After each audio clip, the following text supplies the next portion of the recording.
Well, gentlemen, I want to thank you very much for coming in.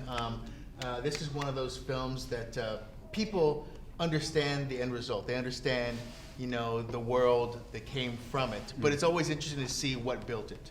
What was it, I guess, in your mind when you see, the pieces of the people that created this man, that created this world?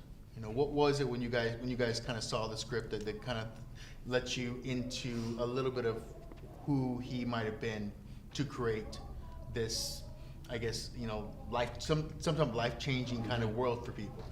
Well, for me, I was a fan since the age of 12 or 13. I read The Lord of the Rings first, then I read The Hobbit when I was age of 15, and then Silmarillion at a more adult age.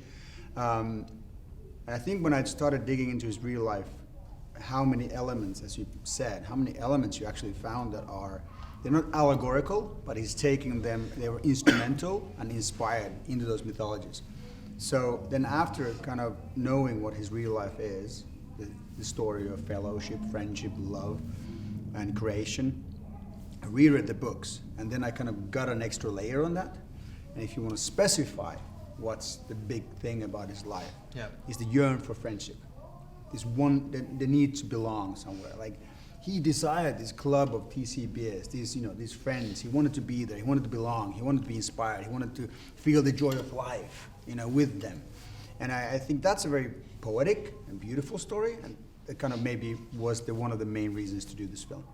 Now, is this something that, when you look at times today, it seems like things are so fickle when it comes to friendships. Change over social media, everything about that is so one-dimensional. I mean, you could have an amazing best friend that you live next to forever that's gone forever. But then again, you could be playing online with someone for years you've never met, and they're your closest mate.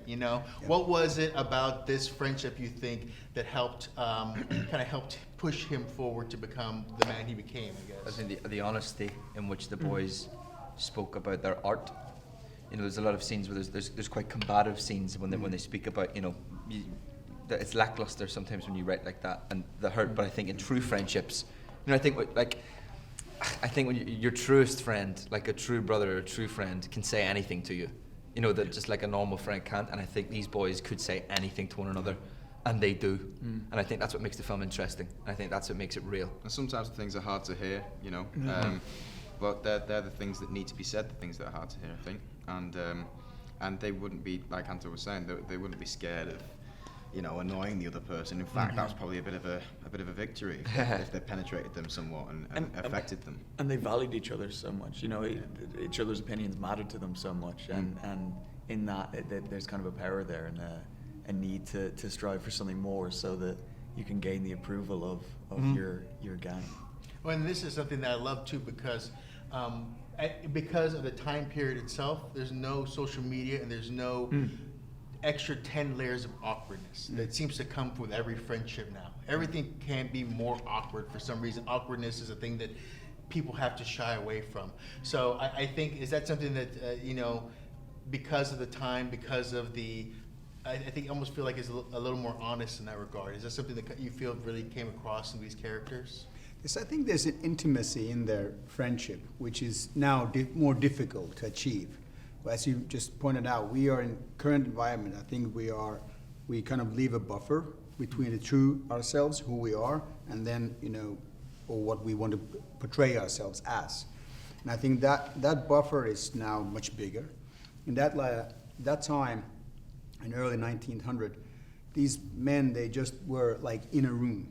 They were looking at each other in the eye every day, inspiring, trying to find, as you said, trying to find honesty and trying to find the better person in you. And I think there's this intimacy that I see and feel about this friendship that they had, which is very special, maybe perhaps in comparison with today's world. I think that one of the major things there as well is the lack of distraction.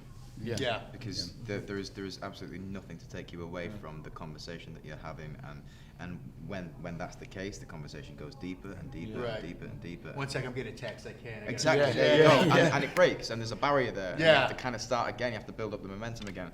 But once you sat in a room with people for, sometimes hours, talking and talking and talking, the room is spinning with ideas, and so you know that's it. Once you leave, you can't text your mate and say, I forgot to mention about the Yeah, Hellhound." no, or never. Yeah, Say it. yeah. It's oh, Hellhound. So I those have to remember moments that for matter tomorrow, more. kind of thing. And we of course screened the film to numerous people. A lot of young people who've seen it, they felt watching these guys, they felt inspired. Yeah. That it's actually given inspiration for them, just for those reasons, kind of that they have been challenging each other, and there's a level of intellect, a level of art, and finding art that they've had together. So it's actually, you don't watch it from a distance, you watch it that I could be that. I could do that if I would do, kind of maybe, leave this for Right. a while and maybe focus and drive myself as these are driving each other. Now, is there anything you guys all did together to create that bond beforehand? or Dome like that had us road hanging trip out. somewhere, maybe, or something? Yeah, Or? Dome had us hanging out a lot, and we actually went one night. It was amazing. We went to the Eagle and Child, where these boys actually would have drank In Oxford. in Oxford. 100 years ago. And there was something like it didn't really hit me until a horror, important, and it was quite like a spiritual moment where we all sat there in the same little corner of this pub in England where these boys would have sat, and we had our beers, and we all looked at each other like, this is something very special. Yeah. It was a really cool moment. But then there was just hanging out with like the younger lads as well. It was really cool, yeah.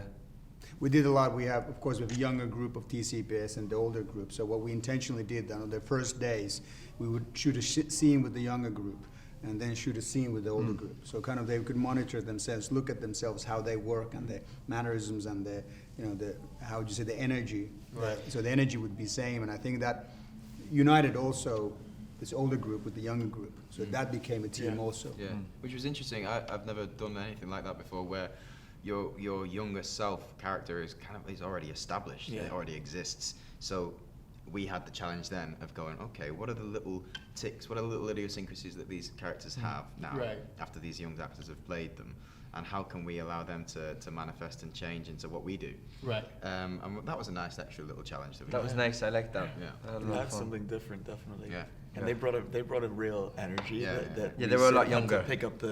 Pick up the baton and. But they're all continue professional with it. actors, so they Yeah. they already pre-thought their scroll. And just be glad I can do backflips. And Right. you're like, they're gonna lose that. They're gonna lose that moving You lose forward. that with age. So. Yeah, it's part of that age. So I guess the question is too. When we look at this film, this man's life, and this story, what is this film and what is it not? Because a lot of people are trying to figure out what it's going to be because of Lord of the Rings, because of what they want it to be, but it's more than that, and it's not necessarily what they think. Correct?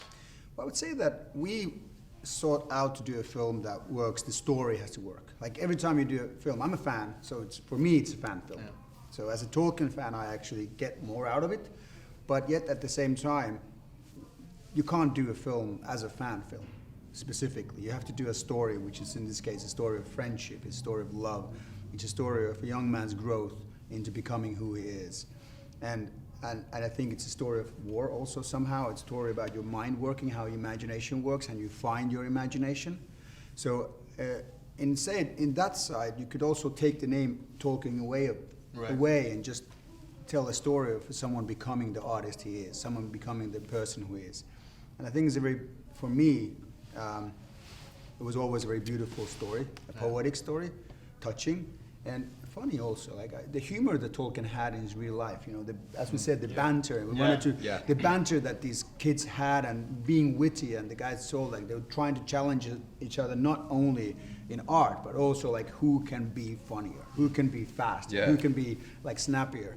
So I think it's quite a comical film, surprisingly.